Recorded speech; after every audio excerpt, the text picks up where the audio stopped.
In the name of Allah, the All-Beneficent, the All-Merciful.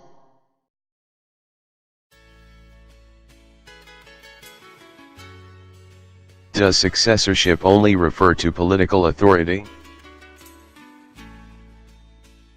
Some deviating people do terrible injustice to the event of Ghadir by portraying it as a matter of transferring political power. They perhaps unwittingly borrow the Bakri and Omari understanding of the term Khalifa, interpreting it as a ruling successor. They state that the main goal of the Prophet, peace be upon him and his progeny, in Ghadir Khumm was to establish Maulana Amirul Mu'minin al-Imam Ali, peace be upon him, as a political leader after his departure.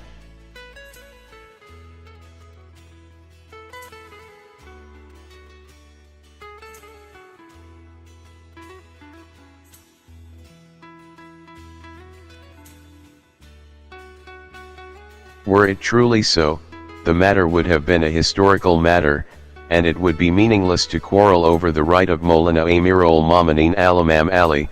peace be upon him, to rule after passing 1,400 years. It is almost 14 centuries too late to decide whether Maulana Amirul Mu'minin al-Imam Ali, peace be upon him, should have been the first or the fourth ruling governor after the departure of the Prophet, peace be upon him and his progeny. Were there a mistake during the upheaval after his departure, it should not be stressed, because no one can change the past, and believing that Maulana Amirul Mu'minin al-Imam Ali, peace be upon him, should have been the first ruler instead of the fourth would have no consequence in today's life.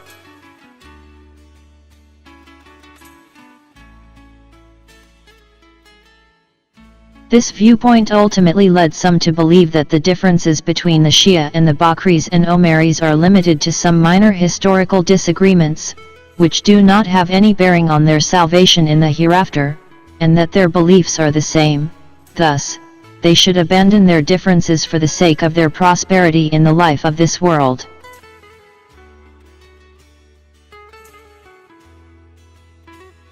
By considering the issue of successorship to be a matter of political rule, they have unknowingly belittled the goals and the achievements of Allah's Messenger and his successors, peace be upon them, for historical records show that, due to a lack of sincere supporters, they were unable to implement their ideal divine government. Besides, most of the Shia infallible imams, peace be upon them, never attempted to implement their own government and used to refer those who questioned their stance to Imam al-Mahdi, peace be upon him, who will appear at the end of time and will establish the kingdom of justice on earth.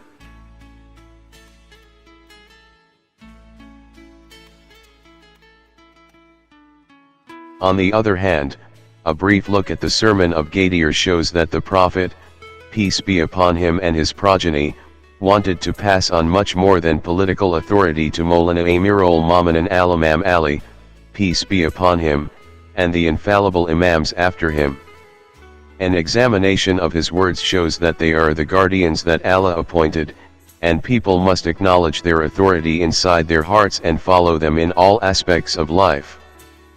People will benefit from them as their imams and will be rewarded by Allah only if they accept them willingly and not through political dominion. Whether or not the guardians that Allah appointed become a ruling authority, the believers of all generations have a duty to abide by their instructions.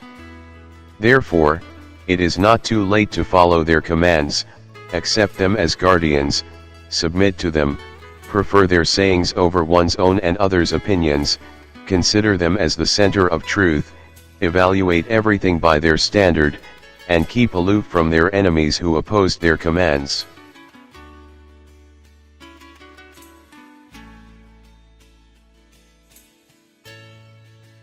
It is also interesting to observe that the Prophet, peace be upon him and his progeny, mentioned the titles Wali, Mawla, and Imam for Maulana al-Imam Ali, peace be upon him, in his sermon over 27 times, whereas he used the word Khalifa for him only 3 times. Even under the Bakrees and Omaris implication of the word Khalifa, successor, which limits it to political rule, it is clear that the Prophet, peace be upon him and his progeny, stressed spiritual leadership in his speech, which would guarantee the salvation of those who follow the Imam, and would lead them towards paradise. Worldly issues never took priority for the Prophet, peace be upon him and his progeny, and his successors. Maulana Amirul Mu'minin al-Imam al-Himself has said, "By Allah, this world of yours is more despicable in my eyes than a pig bone in the hand of a leper."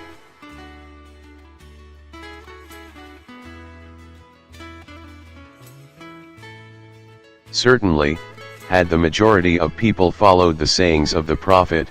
peace be upon him and his progeny, concerning the divinely appointed guide, he would have naturally come to power. Thus, Maulana Amirul Mu'minin al-Imam Ali's exclusive qualification for political rule is only one of the natural outcomes of the guardianship, Walaya, that the Prophet, peace be upon him and his progeny, established for him on behalf of Allah on the day of Ghadir. In this manner, the spiritual authority of Maulana Amirul Mu'minin al-Imam Ali, peace be upon him, and his pure descendants is still effective over the remaining believers until the day of judgment, irrespective of the support of the majority of people for them or their political authority.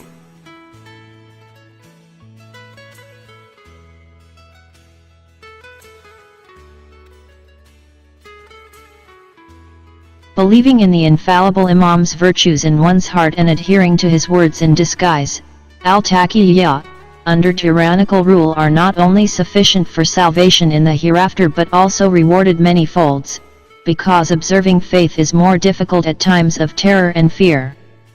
According to the traditions, worship during the days of tyrannical government is more rewarding for the believers than worship during the time of the just government, though this fact should not prevent the believers from praying to Allah for the manifestation of the kingdom of justice on earth by Imam al-Mahdi, peace be upon him.